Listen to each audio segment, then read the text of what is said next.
নাটোরের বড়াইগ্রামের ধানাইদহ এলাকায় গতকালকে নির্বাচন পরবর্তী সময়ে জামাতের এক কর্মীর সঙ্গে বিএনপি কর্মীদের বাকবিতণ্ডা হয় এবং তারই জের ধরে আজকে এই ধানাইদহ এলাকায় দুই গ্রুপের আসলে সংঘর্ষ হয় এবং বেশ কয়েকটি বাড়ি ভাঙচুর এবং জামাতের যে ইউনিয়ন আমির রয়েছে সেই আমির সহ 7-8 জন আহত হয় এবং তাদের মধ্যে আহতদের মধ্যে দুইজনকে আহ ইয়েতে ভর্তি করা হয়েছে, রাজশাহী মেডিকেল কলেজ হাসপাতালে পাঠানো হয়েছে এবং আহ স্থানীয় যে ইয়েতে রয়েছে সেখানে চিকিৎসা দেওয়া হচ্ছে।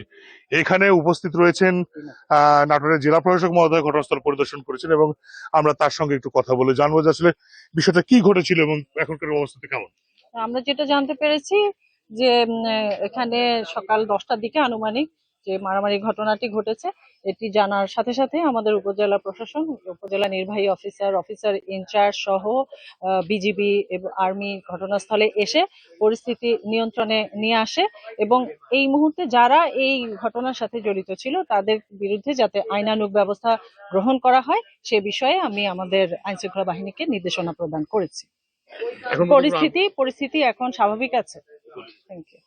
হ্যাঁ, আমরা শুনছিলাম যে জেলা প্রশাসক সাইনা বলছিলেন যে উনি এই ঘটনাস্থল পরিদর্শন করেছেন এবং প্রশাসনের পক্ষ থেকে যে আইনানুগ ব্যবস্থা গ্রহণ করে সেটা তিনি বলেছেন।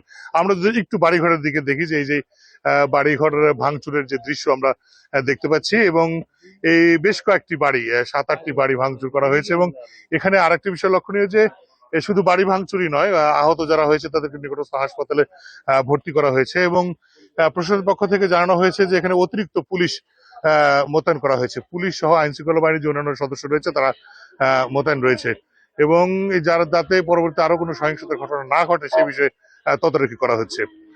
আমরা এখানে আপনার সাথে কি ঘটনা আসলে ঘটেছিল আপনি? স্যার আমি কি করবো, আমার তো কোনো দোষ নাই। বিনা অপরাধে আমার বাড়ি ভাঙচুর করছে। আল্লাহ রে স্যার গো, আমি কোনো কথা কইতে পারিনি। ওরা সম্পদ বেচা আমার স্বামী ঘরে বাইরা পালাইবো এই হুমকি দিছে। আমার স্বামী গো মারার অসংখ্য বিপদ রয়েছে, ভয়ে কোনো কথা কইতে পারতেছি। আচ্ছা, আমরা শুনছিলাম তার বক্তব্য শুনছিলাম এখানে আইন শৃঙ্খলা বাহিনীর সদস্যরা রয়েছেন এবং তারা কার কত পরিমাণ কেমন ক্ষয়ক্ষতি হয়েছে সেটা তদারকি করে দেখছেন। এখানে নাটোরের পুলিশ সুপার রয়েছেন, আমি পুলিশ সুপারের সঙ্গে একটু কথা বলার চেষ্টা করবো। আসলে আপনার পরিস্থিতিটা কেমন দেখলেন এবং বর্তমান পরিস্থিতিটা কি? আমরা বিষয়টা খতিয়ে দেখছি এবং আমরা আমাদের আইন শৃঙ্খলা বাহিনীকে সাথে সাথে ডেপ্লয় করেছি এখানে আসার জন্য, পরিস্থিতি নিয়ন্ত্রণের জন্য। পরিস্থিতি নিয়ন্ত্রণে আছে, একজন গুরুতর আহত আছেন, রাজশাহী মেডিকেলে আছেন, আর কয়েকজন আমরা চেষ্টা করতেছি যারা এর সাথে জড়িত তাদেরকে অ্যারেস্ট করে দ্রুত আইনের আওতায় নিয়ে আসবো। আচ্ছা, এখানে অতিরিক্ত পুলিশ মোতায়েন বা এই বিষয়ে অন্যান্য বাহিনীর সদস্যরা কেমন? মূলত আমরা সারা জেলাতেই আমাদেরকে নজর রাখতে হচ্ছে, আমরা পরিস্থিতি স্বাভাবিক রাখার জন্য চেষ্টা করে যাচ্ছি। আমাদের যথেষ্ট ফোর্স আছে, যারা আছে আমরা তাদেরকে এনগেজ করছি বিষয়টা নিয়ন্ত্রণ করার জন্য। আটকের বিষয়টা আমরা পরে পরে আমরা চেষ্টা করছি, যারা আমাদের কয়েকজন অসুস্থ আহত আছে তাদেরকে আমরা আমাদের নিয়ন্ত্রণে নিয়েছি, হাসপাতালে চিকিৎসা হচ্ছে। চিকিৎসার যেহেতু চিকিৎসাধীন তাদেরকে পরবর্তী সময় আমরা আইনের আওতায় নিয়ে আসবো।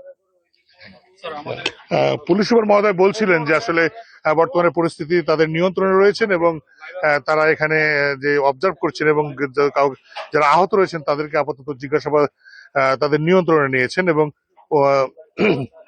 তাদেরকে জিজ্ঞাসাবাদ করা হবে এবং করে যারা দায়ী ব্যক্তি রয়েছে তাদের বিরুদ্ধে প্রয়োজনীয় ব্যবস্থা গ্রহণ করা হবে। এছাড়া স্থানীয়দের কাছে আমরা একটু শুনতে চাইবো যে আসলে কি ঘটনা ঘটেছিল, আপনারা একটু যদি বলতেন। ঘটনা কি, ওরা প্রকৃত এবার 2-3 বারে বাড়ি ঘর ভাঙলি, ওরা প্রকৃত সন্ত্রাস। আপনি বিএনপি সিনিয়র নেতারে জিজ্ঞাসা করেন, বিএনপি সিনিয়র নেতারও বোধহয় 2 মাস আগে কি গণধোলাই দিছে। মাঝে মধ্যে এই করে, আমরা সাধারণ গরিব মানুষ কাজ করি ভাত খাই, এমন কোন চাঁদ নাই যে চাঁদে ওরা মারে না ধরি। দুনিয়ার মানুষের জিজ্ঞাসা করেন কেন। আবার এই যে মিটু একজন আওয়ামী লীগের শীর্ষ সন্ত্রাস ছিল, ওখানে মেরিগাছা একজন বিল্লালকে মার্ডার করেছে আজ থেকে বোধহয় 1 বছর আগে। ওখানে মার্ডার করে আসি এখানে তার ভাইটার বাড়ি পিটি ওই সুদ দিয়ে একবার ভাঙছে। মিটুই এখন 1 নম্বরে। কি নিয়ে গন্ডগোল লাগলো? গতকালকে আমারে কিছু সালফালেক ধরে ওরা মারছে, এই মারালিয়া কেন্দ্র করে আবারও এসে মারি থেকে গেল। আমরা শুনছিলাম যে আসলে এইখানে এইভাবেই একে অপরের প্রতি সহিংসতা এবং এগুলো চলছে।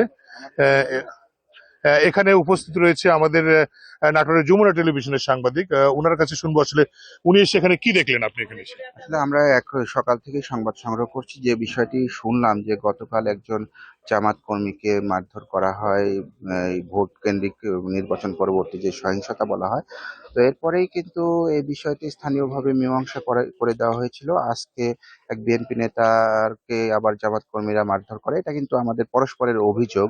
তো মারধর করার পরেই কিন্তু পরিস্থিতি উত্তপ্ত হয়ে যায়, এরপরে কিন্তু দুই পক্ষ সংঘর্ষে জড়ায় এবং আমরা স্থানীয়ভাবে সংগৃহীত একটা যে ফুটেজের যে বিষয়টি দেখলাম যে গুলির শব্দ শুনলাম, বেশ কয়েক রাউন্ড গুলি বর্ষণ করা হয়েছে, তবে গুলি কিন্তু কারো গায়ে লাগেনি। তো এখানে একজন জামাত নেতা, একজন বিএনপি নেতা, দুইজন গুরুতর আহত, এছাড়াও কিন্তু ৩-৪ জন বা তারও কয়েকটি বেশি সামান্য আহত হয়েছে।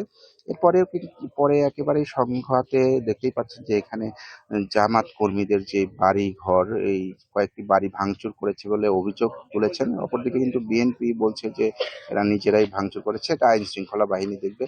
এবং ঘটনাস্থলে বিপুল পরিমাণ সেনাবাহিনী, বিজিবি সদস্য, পুলিশ সদস্যরা টহল দিচ্ছে যাতে কোনোভাবেই এই সংঘাত না হয়। আমাদের পক্ষ থেকে একটাই চাওয়া যে এ ধরনের সংঘাত যেন নাটোরে আর না ঘটে। ধন্যবাদ আপনাকে।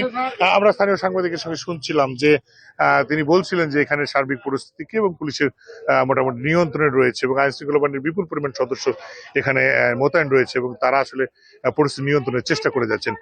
তবে আমরা স্থানীয়ভাবে শুনেছি যে উভয় পক্ষই এখনো পর্যন্ত টানটান উত্তেজনার মধ্যে রয়েছে এবং প্রশাসনের কর্তা ব্যক্তিরা বা প্রশাসনের যে পাহারার যে ব্যাপার রয়েছে এবং আইন শৃঙ্খলা বাহিনীর সদস্যরা তারা যেন দ্রুত এই ঘটনাস্থল ত্যাগ করে না যায় এমনটা তারা আবেদন জানাচ্ছিলেন।